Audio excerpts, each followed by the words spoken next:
Olá, uma boa tarde para você. O Repórter Brasil vai mostrar. O motorista que invadiu o calçadão de Copacabana e atropelou mais de 10 pessoas não disse ao Detran que sofre de epilepsia.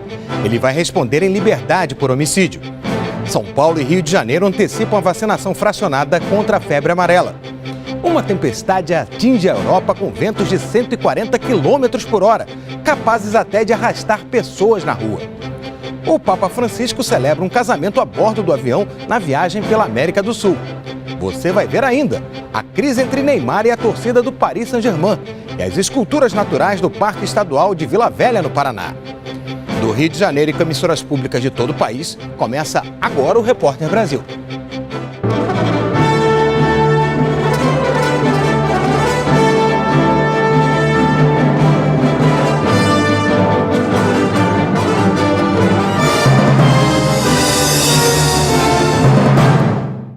O motorista do carro que atropelou 17 pessoas na praia de Copacabana, na zona sul do Rio, na noite de ontem, vai responder em liberdade pela acusação de homicídio.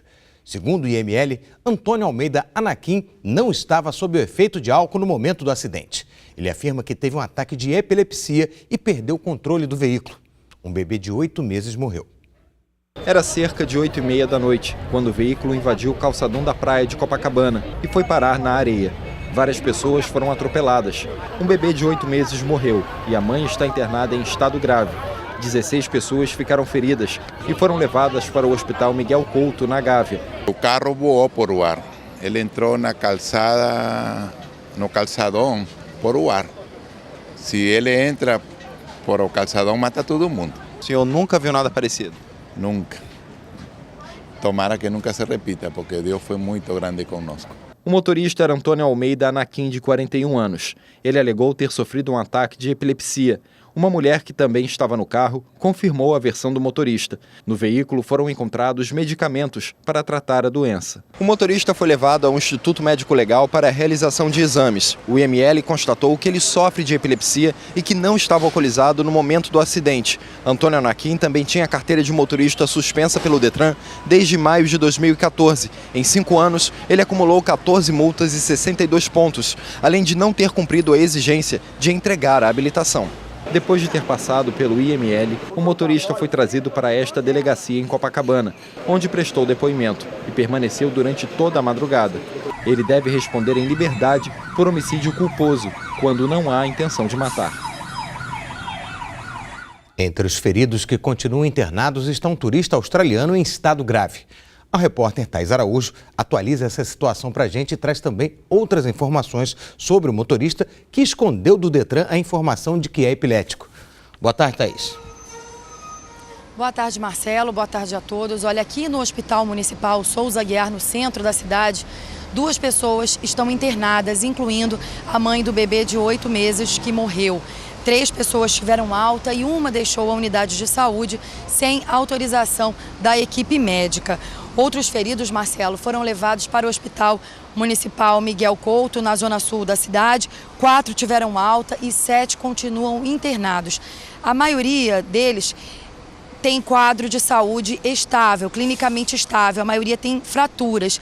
Mas esse caso do australiano que você mencionou realmente é o mais grave. Ele respira, inclusive, com auxílio de aparelhos. Bem, o motorista que dirigia o carro que atingiu essas pessoas tinha a carteira de habilitação suspensa desde 2014 e, de acordo com o Detran, ele deveria ter devolvido o documento e passado por um processo de reciclagem para que o documento não fosse cassado. O Detran também informou que ele omitiu a informação de que sofria de epilepsia. De acordo com o órgão, pessoas nessa condição podem ter habilitação, mas elas precisam informar ao órgão sobre essa condição e passar por um processo de avaliação com um especialista.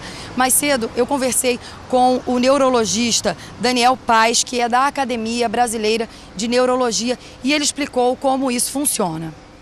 Desde que seguido todos os critérios de cuidado, desde a notificação inicial ao Departamento de Trânsito por parte desse motorista que está buscando a habilitação de que ele é portador de epilepsia, até a adequada liberação pelo seu médico assistente neurologista, pelo médico perito do departamento e com análises frequentes, periódicas da situação clínica neurológica desse paciente, ele pode sim dirigir com segurança tanto para ele quanto para as pessoas que estão ao redor. Precisa ter um tempo prolongado com um adequado tratamento e confirmado por médico assistente e perito médico de que pelo menos pelo período de 12 meses ou mais aquele paciente não apresenta crise. E em Brasília também na noite de ontem um outro acidente brutal matou um casal de idosos. O acidente aconteceu no Lago Norte, bairro de classe média alta, por volta de 6h40 da noite, quando muitos moradores da região fazem caminhada nas calçadas. Evaldo Augusto da Silva, de 75 anos, e a esposa, Dulcineia Rosalina Silva, de 71, morreram na hora.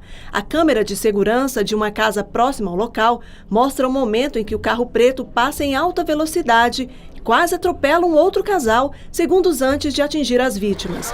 Depois da colisão, o veículo derrubou um poste e só parou após atingir uma árvore. O velocímetro do carro travou em 120 km por hora. O limite de velocidade da via é de 60 km. A motorista Luciana Vieira, de 50 anos, foi encaminhada para o hospital com ferimentos na cabeça, no tórax e no braço. E ainda nessa edição nós vamos ver o balanço da Polícia Rodoviária Federal sobre os acidentes e apreensões nas estradas no ano passado. Em São Paulo, a campanha de vacinação contra a febre amarela foi novamente antecipada. O mutirão, que começaria dia 29, vai ser feito já na semana que vem em mais de 50 municípios. A repórter Raquel Setes fala ao vivo da capital paulista e tem as informações para a gente. Muito boa tarde, Raquel. Boa tarde, Marcelo. Boa tarde a todos. Então, essa campanha com a dose fracionada vai começar no dia 25 aqui no estado de São Paulo, mas aqui na capital ela começa no dia 26, porque dia 25 é feriado de aniversário da cidade. E as pessoas estão bem preocupadas, estão correndo para os postos. Eu estou num posto aqui, o posto da UBS do Parque da Lapa, e aqui agora está vazio, né? Porque as pessoas chegaram aqui muito cedo. Foram distribuídas 600 senhas às 8 da manhã e todo mundo já foi vacinado. Teve gente que chegou aqui às 10 da noite de ontem para já garantir esse lugar. E o tempo todo chega mais gente aqui perguntando sobre a vacina e eles são informados de que agora só na semana que vem. E bom, falando em vacina, é importante a gente fazer um alerta que ela não é indicada para todo mundo. Uma senhora morreu na cidade de Biúna, aqui no interior do estado de São Paulo, alguns dias depois de ser imunizada. No hospital onde ela foi internada, o laudo médico diz que ela teve uma doença viscerotrópica aguda, que é uma reação à vacina. Só que tudo isso ainda precisa ser apurado e confirmado. E mesmo assim, esse tipo de reação é muito rara. A taxa é de apenas uma morte a cada 400 mil pessoas imunizadas, e as pessoas que correm mais risco são as de mais idade, como essa senhora. Então agora a gente vai conferir quais são os grupos que não devem tomar a vacina ou que então devem consultar um médico antes de procurar os postos de vacinação.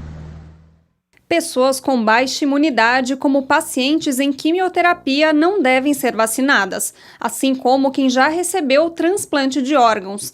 Outro grupo que não pode ser vacinado é o de pessoas alérgicas a ovo, pois a vacina tem ovo na composição. Mulheres grávidas não devem tomar a vacina. A única exceção é caso elas morem em locais onde há risco da doença. As que estão amamentando precisam interromper o aleitamento por 30 dias depois de tomar a vacina. O posto de saúde está preparado para dar essas informações. E quem tem mais de 59 anos deve procurar um médico para avaliar se pode receber a dose. No Rio de Janeiro, a Secretaria Estadual de Saúde também antecipou do dia 19 de fevereiro para o dia 25 deste mês, quinta-feira que vem, o início da campanha de vacinação contra a febre amarela com dose fracionada. Ontem, o número de mortes no estado foi atualizado. Já são 5 este ano. Depois do intervalo, o leilão de linhas de metrô em São Paulo e a ventania que arrastou gente na rua na Europa.